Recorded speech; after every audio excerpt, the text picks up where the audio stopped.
খানা লৈ অহা হৈছিল, মুৰ্গীৰ আহাৰ লৈ আহিছিল, যিটো কুকুৰাৰ আহাৰটো লৈ আহিছিল, কিন্তু ভিতৰত সেই সামগ্ৰীখিনি অলপ হয়। এইটো চাওক, এইটো তেওঁলোকৰ এটা মডাছ অপাৰেণ্ডি হয়। বিভিন্ন সামগ্ৰী থাকে, তাৰ ভিতৰতে তেওঁলোকে এইটো কনচিল কৰি বা লুকুৱাই বস্তুখিনি তেওঁলোকে লৈ আহে। ইয়াতে আমি এইটো কুকুৰাৰ দানা ব্যৱহাৰ কৰিছে আৰু তাৰ লগতে তাৰ ভিতৰত এইখিনি বস্তু তেওঁলোকে লৈ আহিছে, সৰবৰাহ কৰিছে।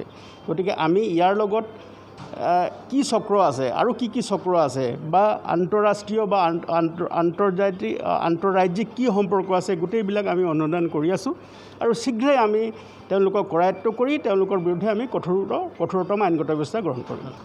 মহানগৰ আৰক্ষীয়ে ইতিমধ্যে ড্ৰাগছ সৰবৰাহকাৰী আৰু ড্ৰাগছৰ বিৰুদ্ধে যিটো জিহাদ ঘোষণা কৰিছে, ইয়াৰ লগত সংগতি ৰাখি আমাৰ বিভিন্ন অঞ্চলত এই মহানগৰ আৰক্ষীৰ বিভিন্ন অঞ্চলত অভিযান অব্যাহত আছে আৰু এই অভিযানৰ এটা অংশস্বৰূপে এটা গোপন সূত্ৰৰ পম খেদি আজি এই লালমাটি অঞ্চলত, বশিষ্ঠ থানাৰ এৰিয়া লালমাটি অঞ্চলত এটা অভিযান আমি আৰম্ভ কৰোঁ আৰু এই অভিযানত আমি এখন গাড়ীৰ পৰা, এখন ট্ৰাকৰ পৰা, এই ট্ৰাকৰ ৰেজিষ্ট্ৰেশ্যন নম্বৰ হ'ল নাগালেণ্ডৰ, তাৰ পৰা আমি বৃহৎ সংখ্যক ফেন্সিডাইল, যিটো নিচাযুক্ত সামগ্ৰী, যি এটা কাফ চিৰাপ হয় কিন্তু প্ৰকৃততে এইটো ড্ৰাগছ হিচাপে ব্যৱহাৰ কৰে।